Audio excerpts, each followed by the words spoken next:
అభిరుచి ప్రేక్షకులందరికీ రాఖీ పౌర్ణమి శుభాకాంక్షలు.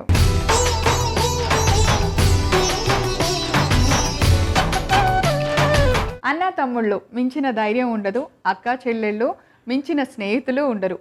ఈ బంధంలో అలకలు ఉంటాయి, పోట్లాట్లు ఉంటాయి, ప్రేమ ఉంటుంది. ఈ బంధం ఎన్నాళ్ళైనా చెరిగిపోదు, ఎన్నేళ్ళైనా ఎక్కడికి వెళ్ళదు. ఎప్పుడు మనతో పాటు చిరకాలం మన దగ్గరే ఉంటుంది. ఈ బంధానికి అంత గొప్పతనం ఉందన్నమాట.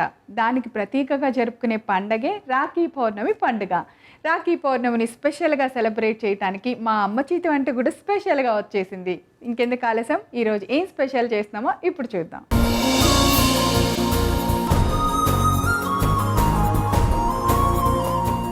ఈరోజు అమ్మ చేతి వంటలో రాఖీ పౌర్ణమి స్పెషల్ సందర్భంగా మనందరికీ ఒక మంచి సూపర్ టేస్టీ రెసిపీ చూపించడానికి వస్తున్నారు మన ఎక్స్పర్ట్ పద్మ గారు.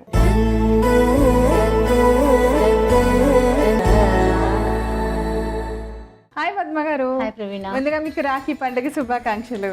Thank you. మీకు కూడా రాఖీ పండుగ శుభాకాంక్షలు. అలాగే ఈటీవీ అభిరుచి ప్రేక్షకులందరికీ రాఖీ పండుగ శుభాకాంక్షలు. Thank you so much. Rakhi పండుగ అనగానే ముందు మనకు గుర్తొచ్చేది స్వీట్ అన్నమాట. ఇంట్లో ఆ రోజు ఉన్నా లేకపోయినా కొనుక్కొచ్చైనా ఇంట్లో పెడతాం. ఎందుకంటే అన్నకో తమ్ముడికో వాళ్ళకి మన రాఖీ కట్టి వాళ్ళకి స్వీట్ తినిపించాక ఒక మంచి గిఫ్ట్లు వస్తాయి మనకి. సో ఆ స్వీట్ చేయాలి. బట్ కొనుక్కొచ్చే కన్నా మన చేతులతో వండి పెడితే ఇంకా అదొక తృప్తి కదా, సంవత్సరంలో ఒక రోజు. మరి అలా మాకు ఈజీగా చేసుకునేలాగా వంట రాని వాళ్ళు కూడా వావ్ సూపర్ అని మెచ్చుకునేలాగా చెప్పాలి. అలాగే చేస్తున్నాను. అవునా? ఎందుకంటే ఇప్పుడు పిల్లలందరూ కూడా కొంచెం ఈజీ ప్రాసెస్లో ఉండాలి, త్వరగా అయిపోవాలి, టేస్టీగా ఉండాలి, మెయిన్ హెల్దీగా ఉండాలి. అందరు హెల్దీ ప్రిపరేషన్ అంతే. అందుకని ఈజీగా అయిపోయేటట్టు చూపిస్తాను. ఏంటంటే పచ్చి కొబ్బరి పెసరపప్పు హల్వా. పచ్చి కొబ్బరి పెసరపప్పు హల్వా.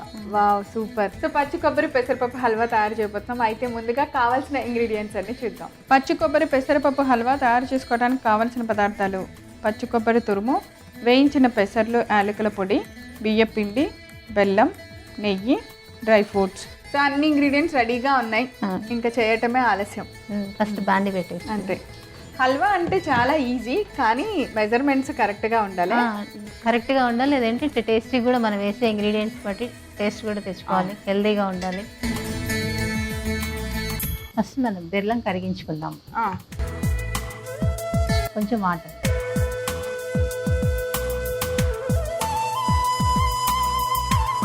బెల్లం కొంచెం కొట్టుకున్న తర్వాత ఈ మధ్య అన్నిటికీ బెల్లం పొడి వాడేస్తున్నాము. అదొక టేస్ట్, ఇదొక కదా. ఇలా కరిగించి పాకం లాగా తీస్తే ఇదొక టేస్ట్ వస్తుంది, పొడి వేస్తే అదొక టేస్ట్ వస్తుంది. ఈ బెల్లం ఇలా కూడా వేసుకోవచ్చు, కానీ ఒక్కొక్కసారి ఏంటంటే అందులో కొంచెం ఇసుకలాగా ఏదైనా ఉందనుకో మొత్తం స్వీట్ అంతా పాడైపోతుంది. కొంచెం వడబెట్టుకుంటే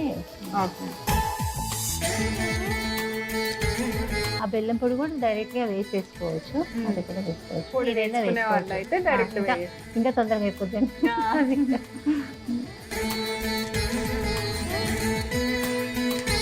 ఓకే, బెల్లం బాగా కరిగిన తర్వాత మళ్ళీ వడకట్టాలి.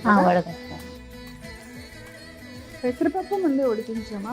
లేదు, ఇది పెసర్లు మామూలుగా పచ్చ పెసర్లు ఉంటాయి కదా, అవి వేయించి యాలకులు వేసి గ్రైండ్ చేసి పెట్టేస్తాను అనమాట. మనకి ఏదైనా వేసుకోవచ్చు, పెసరపప్పు అయినా వేసుకోవచ్చు, పొట్టు పెసరపప్పు అయినా వేసుకోవచ్చు. పెసర్లు ఉంటే ఇంకా బాగుంటుంది. కానీ వేయించి పౌడర్ వేయించేసి పొడి చేసుకున్నాం.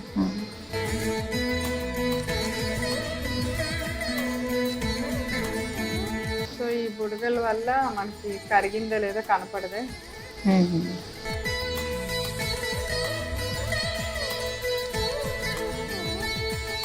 ఇందులో పడుతుంది.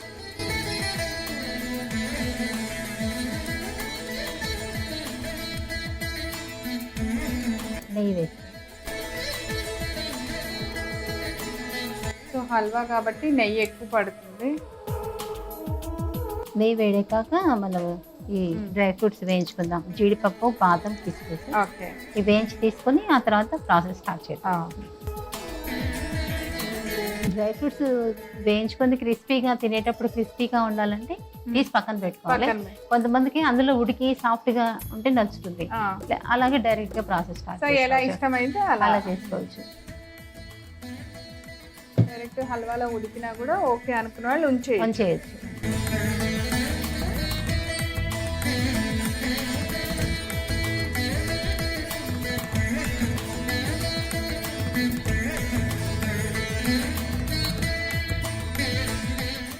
సో డ్రై ఫ్రూట్స్ మనం బాగా వేయించేసుకుంటే హల్వాలో మనకి ఎక్కువగా డ్రై ఫ్రూట్స్ నెయ్యే పర్టికులర్గా ఎక్కువ పడుతుంది, బాగుంటుంది కదా.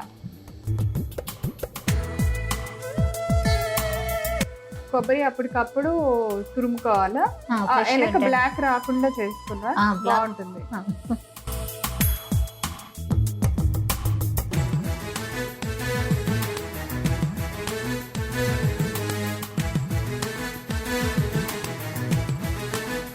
ఫ్రై అయిపోయింది కదా, తీసేయచ్చు.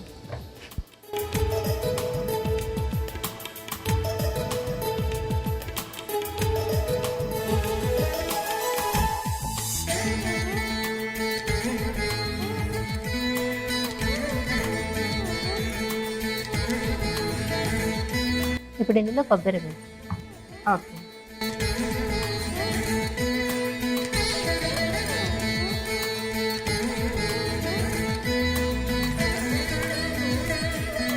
పచ్చి కొబ్బరి వెనక బ్లాక్ రాకుండా మనం ఓన్లీ వైట్నే తురుముతుంటే బాగుంటుంది.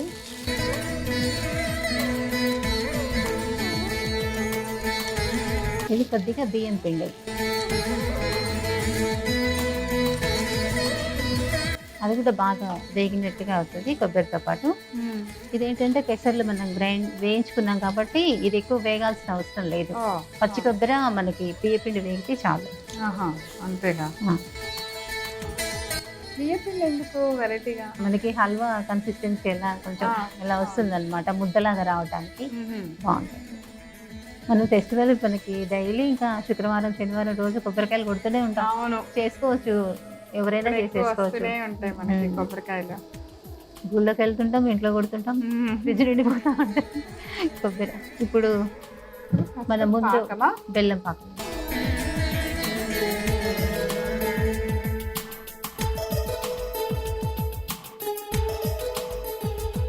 వేసి మొత్తం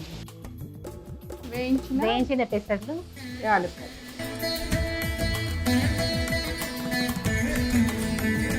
కొద్దిగా నెయ్యి కూడా వేసి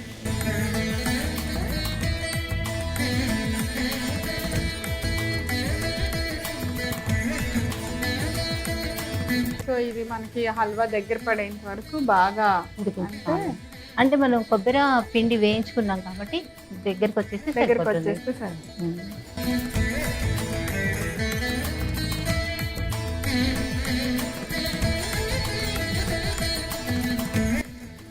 ఇంకా దగ్గరగా ఉడికించుకొని చల్లగైనాక లడ్డూలాగా కూడా కట్టేసుకోవచ్చు. లడ్డూలు కూడా చేయొచ్చు, హల్వాలాగా పెట్టుకోవచ్చు, ఇష్టం ఎవరిష్టం. సరిపోయింది చాలా. సో హల్వాని ప్లేట్లోకి పెట్టేద్దాం.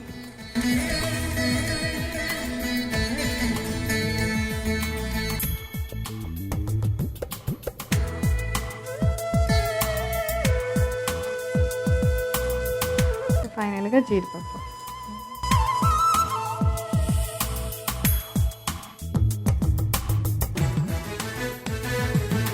ఇదేంటంటే ఆప్షన్, ఎన్ని కావాలంటే అన్ని వేసుకోవచ్చు.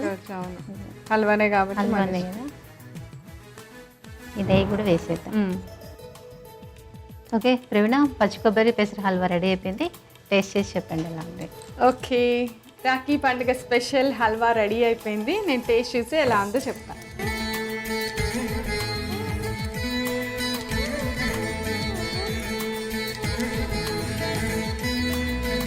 చాలా సూపర్గా ఉంది. ఎక్కడో తిన్న స్వీట్ లానే ఉంది, కానీ సంథింగ్ డిఫరెంట్. ఎక్కడ పెసర లడ్డు తిని ఉంటావు. అవును, ఏదో సంథింగ్ స్పెషల్ ఉంది. చాలా చాలా టేస్టీగా ఉంది. తప్పకుండా మీరు అందరూ తయారు చేసుకొని టేస్ట్ చూడండి. కావాల్సిన పదార్థాలు, తయారు చేసే విధానం నేను రిపీట్ చేస్తాను, నోట్ చేసుకోండి. పచ్చి కొబ్బరి పెసరపప్పు హల్వా తయారు చేసుకోవడానికి కావాల్సిన పదార్థాలు: పచ్చి కొబ్బరి తురుము, వేయించిన పెసర్లు, యాలకుల పొడి, బియ్యపిండి, బెల్లం, నెయ్యి, డ్రై ఫ్రూట్స్. పచ్చి కొబ్బరి పెసరపప్పు హల్వా తయారు చేసుకునే విధానం. ముందుగా స్టవ్ వెలిగించి పాన్ పెట్టుకొని అందులో బెల్లం వేసుకోవాలి. కొద్దిగా వాటర్ వేసి బెల్లం బాగా కరిగించుకొని దగ్గర పడిన తర్వాత స్టవ్ ఆఫ్ చేసుకొని ఆ పాకాన్ని ఇంకొక బౌల్లోకి వడకట్టి పక్కన పెట్టుకోవాలి. ఇప్పుడు స్టవ్ మీద మరొక పాన్ పెట్టుకొని నెయ్యి వేసుకొని వేడెక్కనివ్వాలి. తర్వాత అందులో డ్రై ఫ్రూట్స్ వేసి ఫ్రై చేసుకోవాలి. వాటిని ఒక బౌల్లోకి తీసి పక్కన పెట్టి అదే పాన్ లో పచ్చి కొబ్బరి తురుము వేసి బాగా ఫ్రై చేసుకోవాలి. తర్వాత బియ్య పిండి కొద్దిగా వేసి కొంచెం సేపు ఫ్రై అయిన తర్వాత మనం ముందుగా చేసి పెట్టిన బెల్లం పాకాన్ని వేసుకోవాలి. తర్వాత వేయించిన పెసర్లు యాలకుల పొడిని కూడా వేసి కొద్దిగా నెయ్యి వేసి హల్వా లాగా దగ్గర పడేంత వరకు బాగా కలుపుకుంటూ ఉండాలి. ఇలా బాగా దగ్గర పడిన తర్వాత స్టవ్ ఆఫ్ చేసి ఒక సర్వింగ్ ప్లేట్ లోకి తీసి మనం వేయించిన డ్రై ఫ్రూట్స్ అన్నిటిని గార్నిష్ చేసుకొని సర్వ్ చేయండి. అంతే, రాఖీ స్పెషల్ పచ్చి కొబ్బరి పెసర halwa ready. Rakhi special sweet అదిరిపోయింది పద్మ గారు. Thank you so much. చూసారు కదా కొబ్బరి పెసరపప్పు హల్వా ఎలా తయారు చేసామో, చాలా టేస్టీగా ఉంది, అదిరిపోయింది. తప్పకుండా మీరందరూ కూడా రాఖీ స్పెషల్ రోజున తయారు చేసి మీ తమ్ముళ్ళక మీ అక్కలక తప్పకుండా తినిపించండి. ఓకేనా? సో రేపు తిరిగి మళ్ళీ అమ్మ చేతి వంటలో కలుసుకుందాం. అంతవరకు సెలవు, నమస్కారం.